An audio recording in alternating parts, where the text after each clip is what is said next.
তোমার রহমতের আশা করে শুয়ে পড়লাম। মহিলা শুয়ে গেল, শুয়ে পড়লো। ছেলেটা উপরে বাঁশ রেখে দিয়ে কোন রকম করে ফাঁকা রেখে মাটি দিল। বন্ধুরে, দেখা গেল মৃত্যু ব্যক্তির কবরে ফেরেশতা আসে। মহিলাটা তো জিন্দা ছিল, জিন্দার কবরে কোনো ফেরেশতা আসবে? জিন্দার কবরে কোনো ফেরেশতা আসে নাই। মহিলার কবর দেখে ডান দিকে পশ্চিম দিকে কবরের দেওয়ালটা, বড় ছোট, ওই দেওয়ালটা একটু সুরাং হয়ে গেল। দেওয়ালটা সুরাং হয়ে গেছে। সুরাং দিকে মহিলা দেখে, ওই পারে দেখা যায় সুন্দর একটা ফুলের বাগিচা। সুন্দর একটা ফুলের বাগিচা দেখা যায়।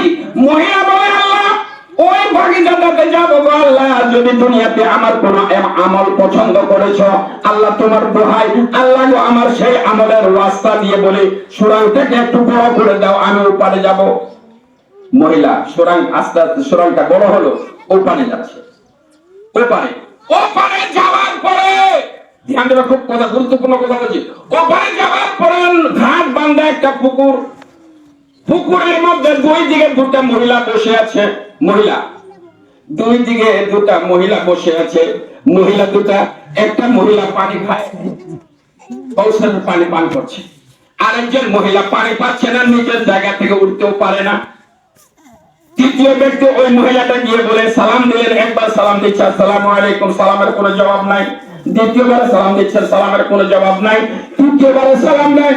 আল্লাহর বান্দীরা রে, আমি যে সালাম দিয়েছি সালামের উত্তর পাইনি, আবার সালাম দিচ্ছি। তৃতীয়বারে সালাম দিলেন, ওরা জবাব দিয়ে বলছেন, বন্ধে তোর কথাতে আমরা ধ্যান দিতে পারছি না, আমরা নিজে কাজে ব্যস্ত। কেন, কি হয়েছে? একজন পানি পাচ্ছে, আরেকজন পানি পায় না। কারণটা কি? একজন পানি খাচ্ছ, আরেকজন পানি খাচ্ছ না, ব্যাপারটা কি? ওই মহিলাকে বলে, আল্লাহর বান্দি, তুই পানি পাচ্ছিস, কারণটা কি? কেন তুই পানি খাচ্ছিস আর ওটা পানি পায় না? যেটা পানি পায় না ওকে জিজ্ঞাসা করে, কেন তুই পানি খেতে পারিস না? বলে, কারণ হলো এটা আমার স্বামীকে রাজি করতে পারি নাই দুনিয়াতে। আমার স্বামীকে দুনিয়াতে রাজি করতে পারি নাই, যার জন্য আজকে হাউজে কৌশলের পানি নসিব হয় না।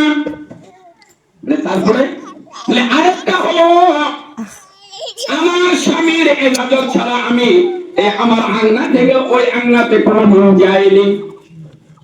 এই আঙ্গনা থেকে ওই আঙ্গনা কোনোদিন যাই স্বামীর ইজাজত ছাড়া। আল্লাহু আকবার। তাই আমি পানি পাচ্ছি। আর ওটাকে বলে, তুই কেন পানি পাস না? কারণটা কি? বলে, আমি আমার স্বামীর মনটাকে জয় করতে পারিনি, স্বামীকে রাজি করতে পারিনি। স্বামীকে রাজি করতে পারি নাই, যার জন্য আল্লাহ নারাজ হয়ে গেছে, হাউজে কৌশলের পানি নসিব হয় না। আরেকজন বলছে, আমি স্বামীকে রাজি করেছি, পানি খাচ্ছি। জানবেন খালি এটুকু, স্বামীকে রাজি করছি, হাউজে কৌশলের পানি খাচ্ছি। স্বামীকে রাজি করি না, হাউজে কৌশলের পানি বেশি রেখে টাইমটা বেশি খাবার টাইম দিয়েছে। এবার শেষ করছি। এবার বলছে, এই কথা বলতে না বলতে দুইটা মহিলার উপরে দুটা সিংনি, সিংনি বুঝেন তো, বা হাটগোল, ওই লম্বা ঠোঁট, হ্যাঁ, দুটা দুইজনের উপরে পড়ে গেল। যে মহিলাটা পানি খাচ্ছিল, ওই মহিলার পাখিটা, হাটগোল পাখিটা দুইখানা টানা ডানা দিকটা বাইর করে লম্বা করে যে বউটা পানি খাচ্ছিল ওর মাথার উপরে হাওয়া দেয়। যে বউটা পানি খাচ্ছিল, যে বউটা পানি খাচ্ছিল আরামে ছিল, ওর উপরে পাখিটা দুইটা ডানা দিয়ে হাওয়া দেয়। আর যেই বউটা পানি পাচ্ছিল কষ্টে ছিল, ওই বউটার মাথার মধ্যে ঠকা দেয়। ওটা বুঝতে অসুবিধা আছে? যে বউটা পানি পাচ্ছিল ওর মাথার মধ্যে ঠকা দেয়, ওর মাথার মগজ খানা টানে টানে খায়, মাথার মগজ টানে খায়। ইনি বলছে, তৃতীয় মহিলাটা বলছে, কারণটা আল্লাহর বান্দী, আমি আল্লাহ রাব্বুল আলামিন, আল্লাহর নবী যে নসিহত করেছে, হেদায়েত করেছে, মাথার চুল পর পুরুষকে দেখাইতে নাই, যার জন্য আমার মাথার চুলগুলা আমার স্বামী ছাড়া অন্য কোন পরপুরুষ মাথার চুল দেখে নাই। আল্লাহ রাজি হয়ে গেছে, যার জন্য এই পাখিটা ফেরেশতারা পাখির রূপে এসে আমার উপরে পড়েছে, আর দুইখানা ডানা দিয়ে আমার মাথাতে মুখ দেয়, হাওয়া দেয়। আর এই মহিলাটা বলছে, আমি মাথাটাকে সাজিয়ে গুজিয়ে যাচ্ছিলাম মুলুকডাঙ্গি থেকে দাসপাড়া, দাসপাড়া থেকে রামগঞ্জ, রামগঞ্জ থেকে শিলিগুড়ি, হ্যাঁ অনেক গুড়ি বেড়াইছি, আর মাথার চুল আমি ঢাকাইনি।